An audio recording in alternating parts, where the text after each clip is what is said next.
el aumento de tarifa que se dice que se viene después del 22, la flexibilización laboral y el tema de la jubilación, el aumento de la jubilación. ¿Cuál es la respuesta del gobierno a esto?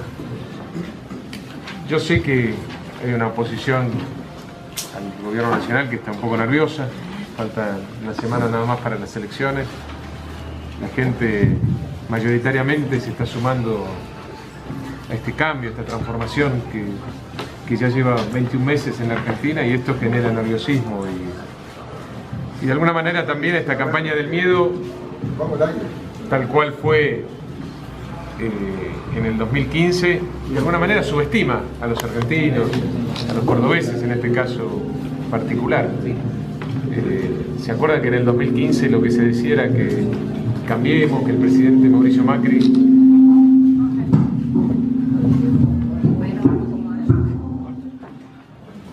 iba a terminar con todas las conquistas sociales, que iba a ser un gobierno unitario? Y claramente hemos demostrado en estos meses de gestión que este es el gobierno que en la historia de la Argentina más presupuesto destinó al gasto social, que universalizamos en serio la asignación por hijo y además por ley, que logramos la reparación histórica para los jubilados que esperaron durante tanto tiempo que algún gobierno atendiera y defendiera sus derechos. Y seguramente vamos a ser recordados como uno de los gobiernos más federales de la historia a partir de que hemos empezado a devolver recursos a las provincias que otros gobiernos, sobre todo el gobierno anterior, les había sacado. Ahora, a pesar de que no les funcionó la campaña del miedo en el 2015, vuelven con lo mismo, con el ajuste, con el tarifazo, con la reforma laboral, la reforma del sistema previsional. Yo creo que la gente ya no les cree. Pero perdón, hubo tarifazo, ministro, hubo tarifazo, también hubo promesa de la pobreza cero, o sea, también cosas que la gente recuerda. Por supuesto, tuvimos que reacomodar el esquema tarifario, entre otras cosas porque nos quedábamos sin energía en la Argentina, producto de las pésimas políticas en este sentido del gobierno anterior. Recordemos también que los subsidios de tarifas mayoritariamente no venían a Córdoba, se quedaban concentrados en la capital federal y en el área metropolitana. Ahí estaban el grueso de los subsidios a la energía, al gas, a la energía eléctrica, al transporte. Y por eso la diferencia, por ejemplo, de lo que paga un boleto de transporte un cordobés de lo que se paga en la región centro. Pero eso fue parte de las políticas del gobierno kirchnerista, del gobierno anterior. Y eso también es parte de lo que empezamos a cambiar. Nosotros no le podemos mentir a la gente como se le mentía antes. Hay un compromiso del presidente de Cambiemos con recuperar el valor de la palabra. En la Argentina hay muchos problemas. Algunos hemos podido solucionar, otros todavía tenemos pendientes. Pero solamente poniendo la verdad arriba de la mesa es que se empiezan a resolver los problemas, como pasa en cualquier familia. Si los temas o los problemas de la familia no se discuten alrededor de una mesa, pueden durar años, décadas. Bueno, con un país pasa lo mismo. Si queremos resolver el problema de la pobreza, el problema de la infraestructura, el problema de la energía, el problema de la corrupción, de la impunidad en la Argentina, del narcotráfico, tenemos que primero reconocer que tenemos un problema. Recuerden que antes se decía que no había pobreza, que teníamos menos pobre que en Alemania, que la inseguridad era una sensación, que no había narcotráfico en la Argentina. Todas mentiras. Tuvimos que aceptar estos problemas y ahora empezamos a solucionarlos. Por supuesto falta todavía mucho más. Pero por eso también es tan importante la elección que se viene el próximo domingo.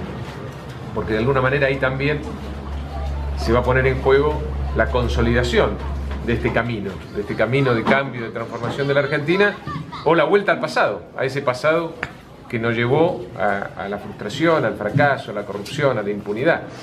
Y el presidente necesita el acompañamiento de los diputados en el Congreso, de Soledad, de todos los candidatos que tenemos en nuestra lista, encabezada por la Coneja Baldassi, porque es el presidente que en los últimos 100 años, hay que ir al primer gobierno de Irigoyen para encontrar un presidente que haya tenido tan poco apoyo legislativo, tan poco apoyo en el Congreso de la Nación. Por eso es tan importante que el presidente tenga diputados que, además de defender los intereses de Córdoba como corresponde, defiendan al presidente y lo apoyen en este esfuerzo que estamos haciendo todos los argentinos para poner al país de pie. Ministro, ¿qué va a pasar con las retenciones? Digo, esto con el sector, estamos en una zona agropecuaria, ganadera, y están preocupados por ese tema.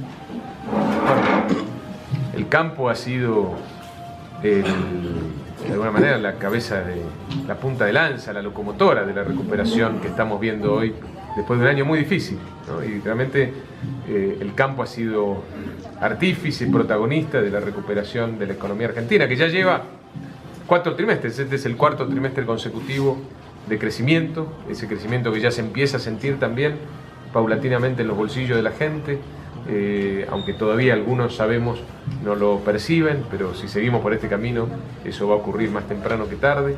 Está aumentando la inversión, el consumo, las exportaciones, está bajando también la inflación. Este año vamos a tener la mitad de inflación que la que tuvimos el año pasado. Y hemos bajado los impuestos después de muchos años en donde los impuestos no han hecho otra cosa que crecer. El gobierno de Cambiemos empezó a bajar los impuestos y sobre todo arrancó con uno de los sectores más golpeados por la política kirchnerista, que fueron las economías regionales.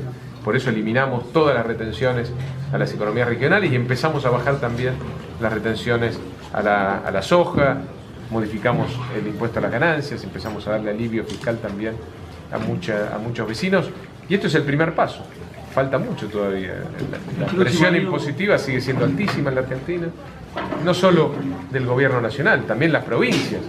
La provincia de Córdoba tiene un compromiso para empezar a darle alivio fiscal a la gente y a los productores, y tenemos que trabajar.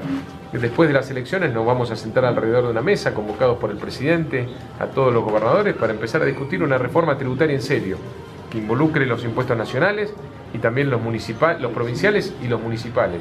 Están todos demasiado altos. La gente necesita alivio fiscal, los sectores de la producción necesitan alivio fiscal, no lo vamos a poder resolver de un día para el otro, no le podemos mentir a la gente, pero en algún momento teníamos que empezar. Empezamos con nuestra gestión a bajar impuestos, retenciones, ganancias, pero esto fue el principio de un camino que tiene que continuar. ¿Esto será el próximo año? ¿Comienzan luego las elecciones, pero el gran debate será el próximo año? Vamos a tratar de debatir todo lo que se pueda en el periodo que hay de noviembre y diciembre, hasta que se terminen las sesiones ordinarias en el Congreso, y si no alcanza, bueno, vamos a llamar a extraordinarias. Ministro, el tema a partir de febrero. El tema de las elecciones. Estamos a días, los datos que se van a suministrar en los medios de comunicación no van a sufrir tanto retardo como sucedió en provincia de Buenos Aires.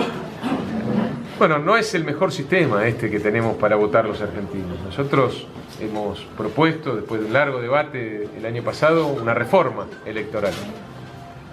En la Cámara de Diputados logramos una media sanción de esa reforma electoral y después el kirchnerismo se ocupó de impedir que eso se discutiera, se debatiera de cara a la sociedad en el Senado de la Nación. Y lamentablemente sostenemos y mantenemos el mismo sistema de votación que tenían nuestros bisabuelos, nuestros tatarabuelos. Vamos a insistir con un cambio después de las elecciones. Pero el que proponen tampoco es muy transparente y ha sido cuestionado en otros países como en Alemania. Nosotros no, es que usted se equivoca, nosotros no estamos proponiendo un sistema específico.